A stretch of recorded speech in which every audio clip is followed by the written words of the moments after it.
The night was thick with silence, broken only by the sound of my own ragged breathing as I stood frozen in the doorway. Sarah said, "You weren't supposed to find out this way." Her words slashed through me like a blade.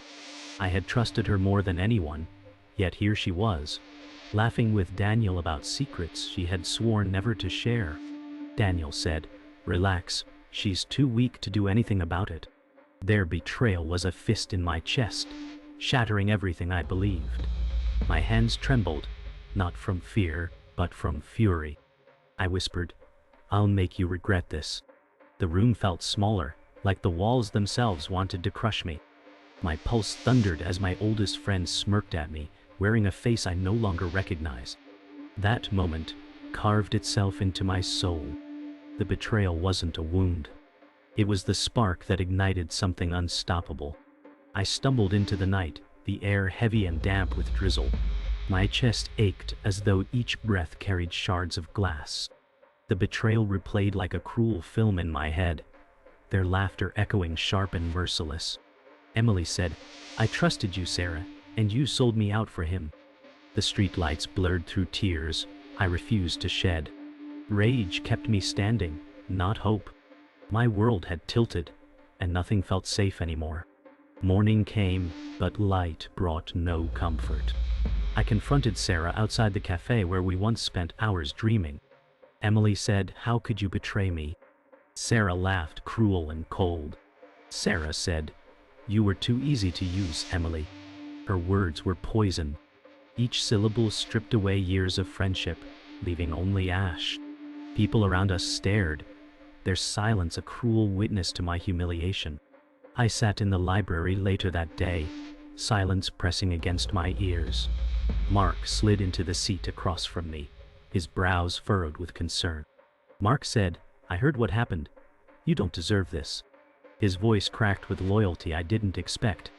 Emily said, "I don't know who I am anymore, Mark." She took everything. His hand on mine steadied me. For the first time since the betrayal, I didn't feel entirely alone. That evening, in the hushed glow of twilight, an older man approached me as I lingered in the park. Thomas said, "I've seen that look before." His weathered face carried scars of old battles, his voice calm yet heavy with warning. Emily said, "I can't just let it go." Thomas said, "Revenge has its price. But if you must take it, do it wisely." His words sank deep, both caution and invitation. Whispers spread like wildfire the next day, curling through every corner of town. Emily said, "She made sure everyone knows lies about me." Laughter echoed from a nearby table, cruel and pointed, though no one dared look directly at me. Sarah had spun the story so well, twisting my mistakes into poison. Sarah said, "She's unstable. She can't be trusted." Their faces turned away, but I felt their judgment burning like fire on my skin. I clenched my teeth, forcing myself not to shout, not to crumble in front of them. Daniel walked past with a smirk, brushing his shoulder against mine, silent mockery stinging more than words. Emily said, "You'll choke on your lies, Sarah." But my voice was too soft, swallowed by the noise of their gossip. By the week's end, Sarah was everywhere, her influence tightening like a noose. At the office, she held court at the center of attention, her laughter ringing bright and false. Sarah said, "I only ever wanted to help Emily, but she's not well." Every word sliced deeper, cloaked in concern yet dripping with venom. Daniel leaned against her desk, nodding approvingly, his eyes scanning the room like a watchman of lies. Emily said, "You'll regret every word when the truth comes out." Yet my voice drowned in the shuffle of papers and the buzz of phones. I wanted to scream, but silence seemed safer. Rage became my shadow, following me in every glance, every whisper, every smirk. Nights were worse. Alone in my apartment, their laughter still echoed in my ears. Emily said, "You can't destroy me, Sarah, not forever." My reflection in the window stared back, eyes sunken, face hollow, a stranger wearing my skin.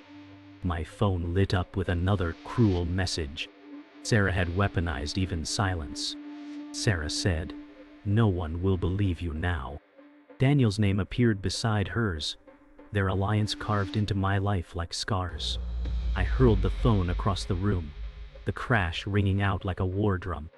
Emily said, "I'll rise from this, and when I do, you'll regret every breath you wasted on lies." The truth came to me in whispers. Mark leaned across the table in the empty diner, voice low and urgent. Mark said Sarah ruined Claire too. She lost her job because of them. My chest tightened.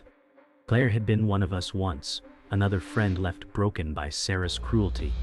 Emily said, "She used me, and now she's burning everyone else." Mark's eyes filled with anger. Mark said, "This isn't just betrayal, it's a pattern." The words struck like lightning. My pain wasn't isolated. Claire's silence or absence had been the first stone Sarah threw, and I had been the next. Later, I returned to the park where Thomas had found me. His eyes carried the weight of battles I couldn't imagine. Thomas said, "Your anger is a fire. Fire can forge steel or burn down a house." I clenched my fists, staring at the darkening sky. Emily said, "She's not stopping until I'm ashes." His hand rested on my shoulder, steadying me. Thomas said, "Then choose.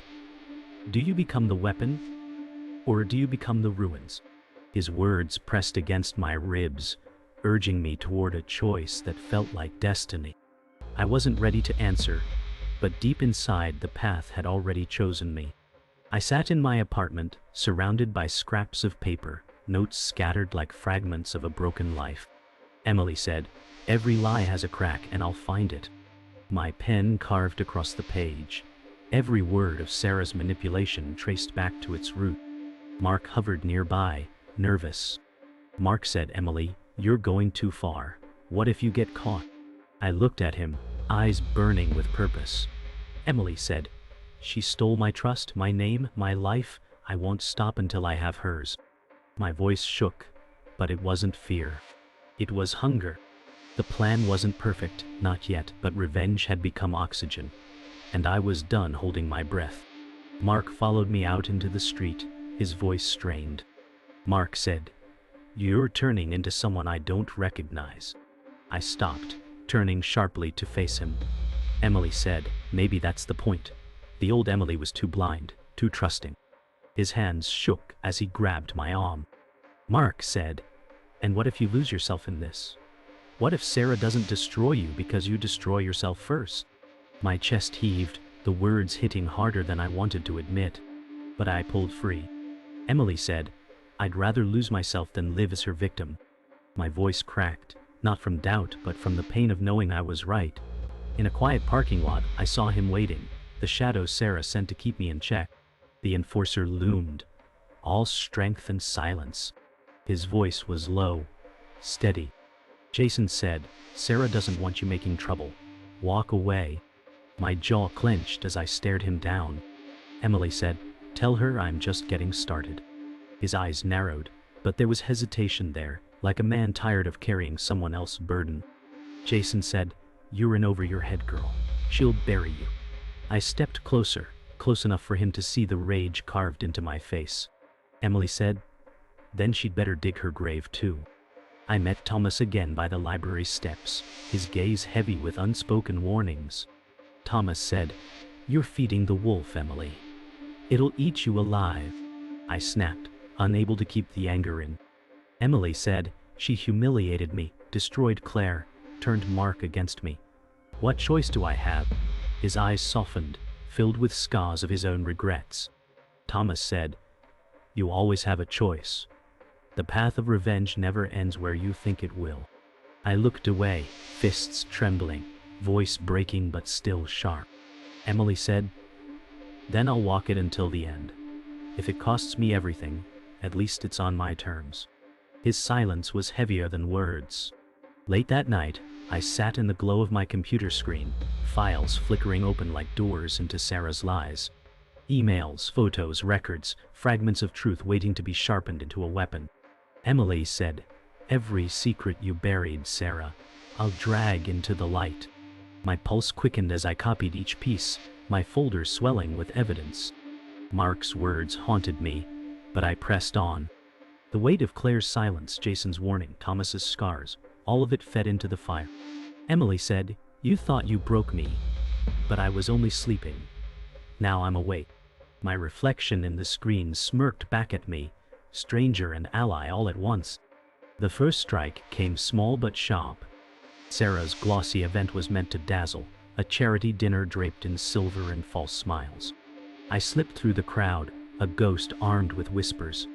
Emily said, "Enjoy your night, Sarah. It's the last one you'll own." My planted notes spread like rot, a hint of scandal about her forged donations. Laughter turned to murmurs.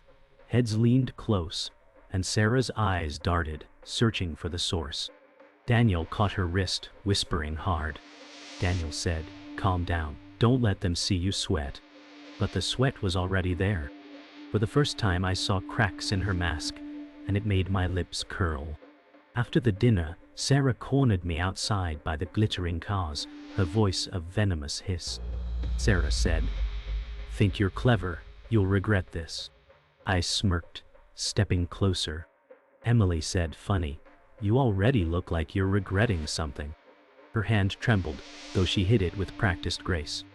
Daniel emerged, eyes sharp, blocking her side like a guard dog. Daniel said, "Back off, Emily. You were playing with fire." My pulse surged, but I didn't flinch. Emily said, "Then let it burn, because I'm done being the ashes." Their silence after was heavier than fists, and for once it was Sarah who turned away first. Mark caught up with me later, his face pale with worry. Mark said, "You're not the same person anymore. You're scaring me." I shoved past him, voice like ice. Emily said, "Good. Fear means I'm doing something right." His voice cracked, desperate. Mark said, "No. Fear means you're losing yourself. Sarah's winning because she's turning you into her reflection." The words landed deep, but I refused to let them root. My chest ached, my throat burned. Emily said, "I'm not her. I'm the storm that ends her." He stared at me like he didn't know me at all. And maybe he didn't anymore.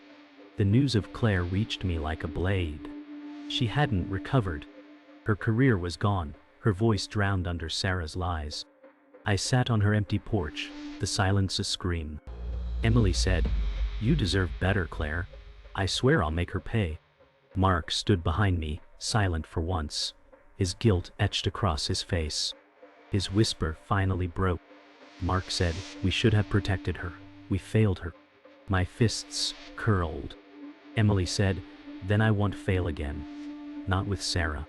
The promise wasn't just to Claire. It was to myself, forged in grief and rage. I found Thomas by the park bench again, his eyes fixed on the fading horizon. He didn't look at me as he spoke.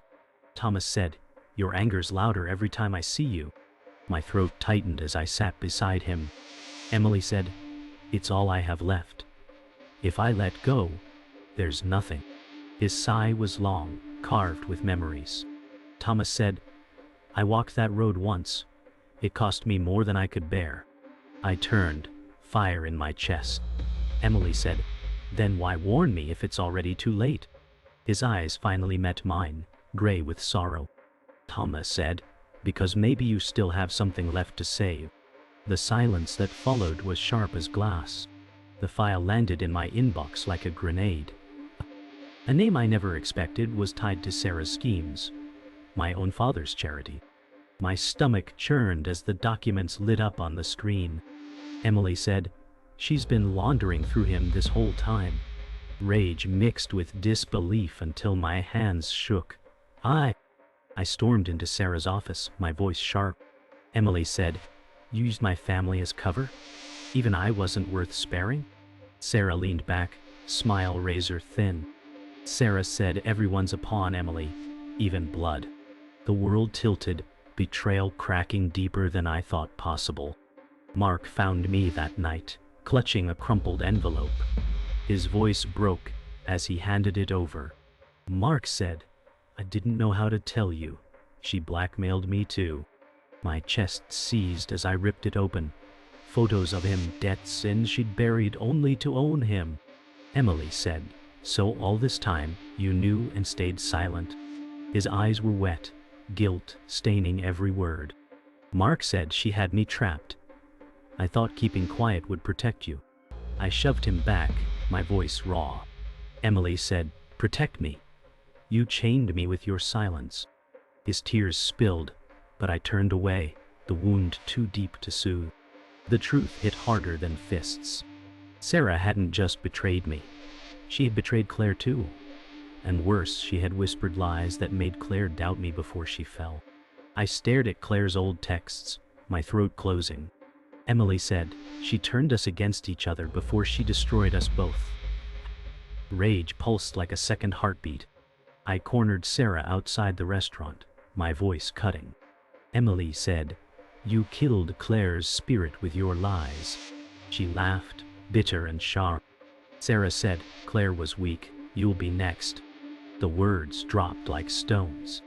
I saw red, but I held the fury in, shaping it sharper. Jason found me on a deserted street, his steps slower this time, his eyes less certain. Jason said, "She's losing control, Emily. But so are you." I stared at him, searching for weakness. Emily said, "If you're so loyal, why are you warning me?" His jaw clenched, conflict carving lines into his face.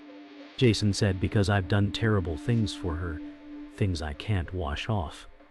But watching her drag you under feels wrong." My voice sharpened with challenge. Emily said, "Then choose. Keep being her weapon, or break the chain."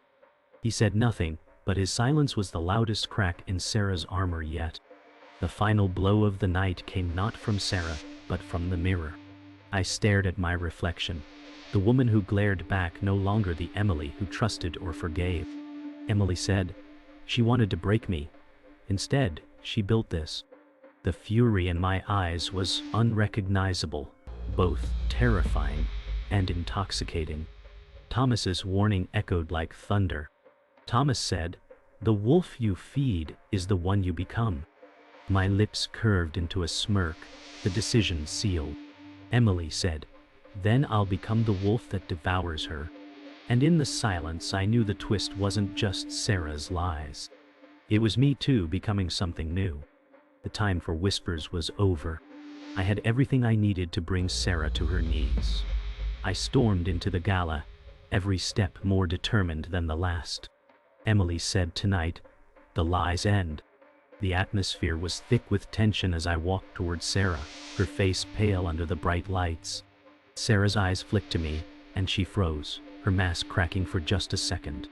Emily said, "You thought you could bury me under your lies, but I'll bury you under the truth." Sarah opened her mouth to respond, but my voice drowned her out.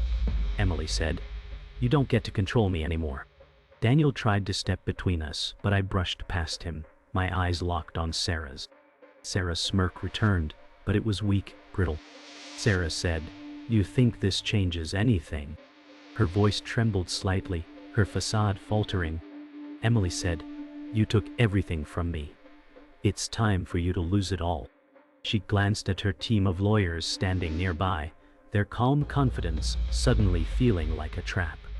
Daniel, standing at her side, tried to put on a brave face. Daniel said, "You can't destroy her, Emily. She's untouchable." Emily said, "You've all been untouchable until tonight." My heart pounded as I watched Sarah's composure crack, but I wasn't done yet. Emily said, "Let's see how untouchable you are when the truth comes out." The room was thick with tension, whispers circulating like a storm ready to break. Emily said, "The truth will always rise to the surface, Sarah." I could feel the weight of every word as I stood there, watching Sarah crumble. She reached for her phone, trembling. Sarah said, "I can fix this. I can make it go away." But I saw the panic in her eyes, the realization that no one could save her now. Emily said, "You've been trying to bury everyone who's ever stood in your way. Now you're the one who's buried." I stepped closer, my heart racing, but my voice steady. Emily said, "You can run, but you can't hide from the truth." Her phone slipped from her grasp, and in that moment, I knew she was finished. It didn't take long for the media to catch on. The police were called, reporters crowded the entrance, and Sarah's world collapsed in seconds. I watched from a distance as she was escorted out, her back stiff but her head lowered. Emily said, "You wanted to be the puppet master, Sarah, but you forgot the strings can snap." Daniel was beside her, his posture rigid. But I could see his eyes, haunted. He knew this was the end. Emily said, "And now we're free of your games." But as the handcuffs clicked, my heart didn't feel victorious. It felt hollow. I had won, but I had lost too much. The bitterness of revenge left a taste I couldn't wash away. I stood on the rooftop that night, the city stretched out beneath me, and for the first time, the weight of everything felt real. Emily said, "I thought revenge would feel different."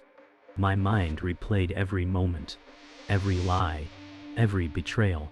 The satisfaction I expected was gone, replaced by an aching emptiness. Mark approached me silently, his presence steady, grounding. Mark said, "You did what you had to do. She deserved this." I shook my head, not sure if I believed that anymore. Emily said, "Did she? Or did I just become what I hated most?" His silence was answer enough, but the question gnawed at me. Could I ever be whole again after this? The silence of the office was suffocating, as though every whisper, every betrayal still clung to the walls. Papers lay scattered across the desk like remnants of a war no one had won. I sat slumped in the chair that once held my dreams, but now it only cradled ghosts. Emily said, "This place feels like a tomb. Everything I built here, it's already buried." My voice was hollow, but sharp at the edges. Mark stepped in quietly, his footsteps too soft for a man carrying so much guilt. He looked at me with a weight that wasn't pity, but something heavier. Mark said, "It's over, Emily. She's gone. You can finally breathe." My eyes burned as I turned toward him. Emily said, "Breathe. I should feel free, but all I feel is emptiness." His voice broke the silence, firm but tender. Mark said, "Because revenge doesn't heal the cracks inside. It only fills them with fire until you can't tell where the pain ends and the fury begins." The chair groaned as I leaned forward, my fingers tangled in my hair. The silence between us was jagged, filled with everything unsaid. Emily said, "I did everything I swore I would. I tore her empire down. I dragged her into the light. And yet, nothing's changed inside me." My voice cracked, but anger held it steady. Mark's expression softened, sorrow replacing the guilt. Mark said, "You're free, Emily. She can't touch you anymore." I shook my head, jaw tight, chest aching. Emily said, "This isn't freedom. Freedom should feel like air in my lungs. All I feel is the weight of every choice I made to get here." His hand reached across the desk, hesitant but steady. Mark said, "Maybe freedom isn't what you think. Maybe it's not about erasing the past. Maybe it's about surviving it long enough to decide who you want to be next." I looked at him, tears threatening but unspilled, because he was right, and I hated him for it. Weeks passed, but the shadows remained. Every morning, the mirror reflected a stranger, a woman forged from betrayal and vengeance, no longer the Emily who once trusted, who once dreamed. I sat on the couch, the weight pressing down until my bones ached. Emily said, "I didn't just destroy Sarah. I destroyed pieces of myself in the process. Every choice I made carved something out of me." My voice was low, fragile, but sharp with truth. Mark sat beside me, silent, his arms crossed, his eyes searching for the girl I used to be. I shook my head, bitter laughter escaping. Emily said, "How do you move forward when you've become the thing you hated most?" He exhaled, slow and heavy, his voice steady even as his hands trembled. Mark said, "You can't change what's been done, but you can decide what comes next. You can be different now, if you let yourself." His words were a lifeline I wasn't ready to grab, but they reached me anyway.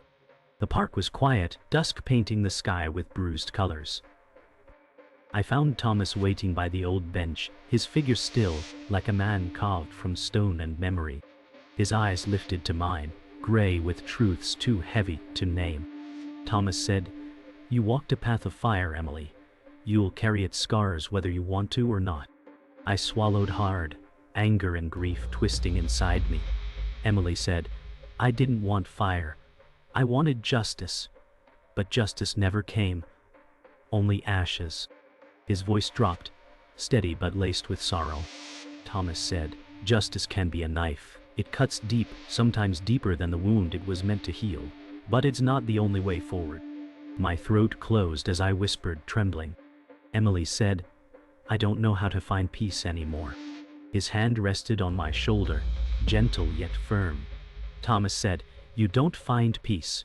You build it piece by piece like a wall against the storm. His words were quiet, but they sank like roots. The window stretched wide before us, the city glowing like a restless beast.